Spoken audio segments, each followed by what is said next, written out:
Je m'interroge ce jour sur la question des multiples recapitalisations des entreprises contre-performantes relevant du portefeuille de l'État qui impactent le budget, le fameux budget de l'État.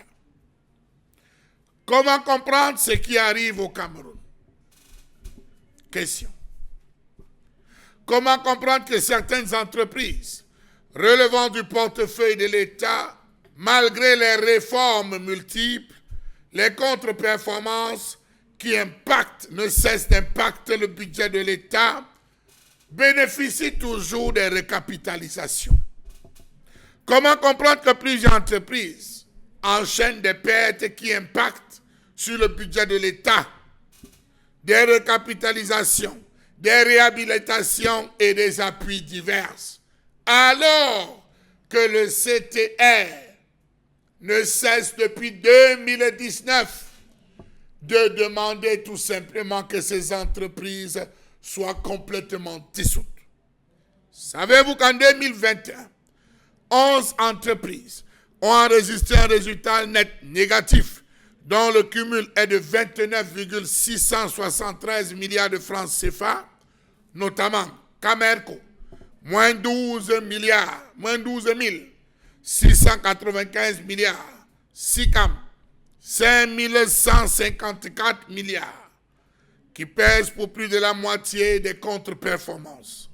Savez-vous que cet indicateur s'est également dégradé pour la SEMRI, qui est passé d'un résultat net négatif de 865,7 millions de francs en 2020 à 1,4 milliard un an plus tard, soit près du double?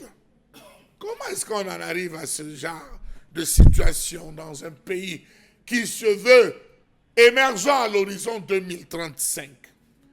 Sopecam, jusqu'ici au vert, passe au rouge avec une perte sèche de 77 millions 403 000 francs CFA contre un bénéfice de plus de 446 millions 500 000 francs CFA. Savez-vous que la contre-performance globale pourrait être plus importante car plusieurs entités en difficulté ces dernières années, notamment Kamwata, BCPME, La Navette, Sodepa, n'ont pas été évaluées par rapport ou n'ont pas été évaluées dans le rapport du CTR? Savez-vous que du fait de leurs résultats négatifs successifs, certaines entreprises publiques ont absorbé l'entièreté de leurs capitaux propres et vivent désormais des subventions de l'État, ce qui en fait des clients sérieux à la dissolution? Pourquoi donc ne procède-t-on pas à la dissolution? Question.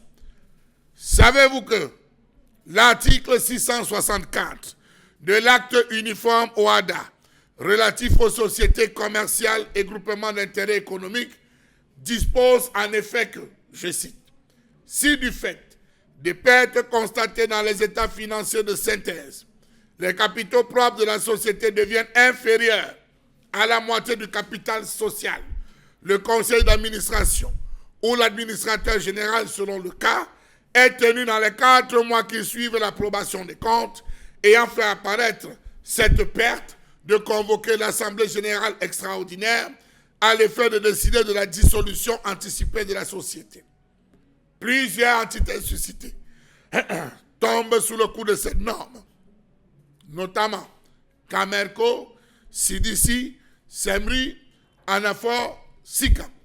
La contre-performance globale pourrait être plus importante car plusieurs entités en difficulté ont réussi à jongler et à ne pas se faire évaluer. Nom des différentes entreprises avec ce type de chiffre d'affaires. On est là en 2021. Camerco, moins 9 milliards 983 millions 260 776.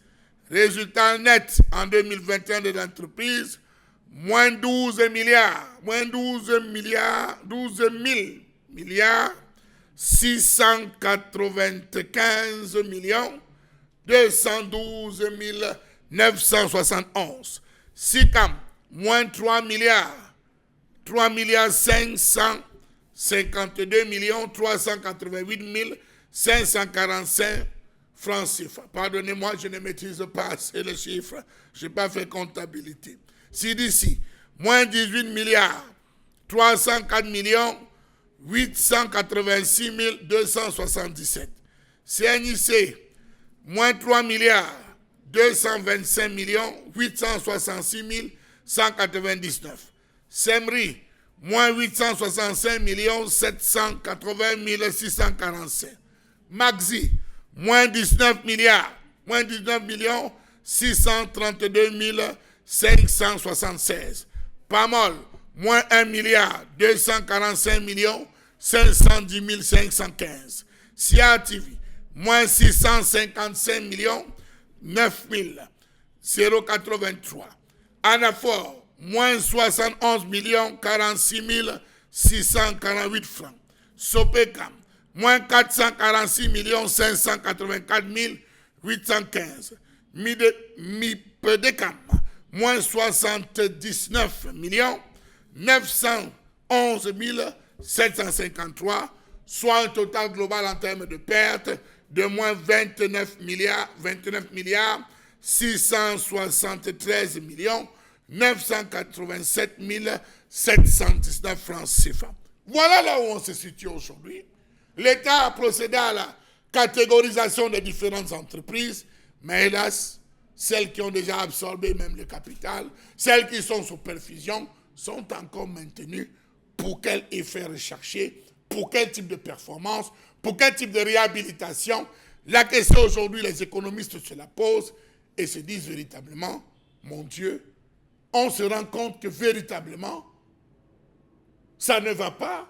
Mais hélas, certaines personnes continuent à croire que ça pourra aller lorsque les ordinateurs sont arrêtés, lorsqu'on a enlevé le compteur d'eau et compteur d'énergie, lorsque même la tête pensante véritablement a choisi de dormir.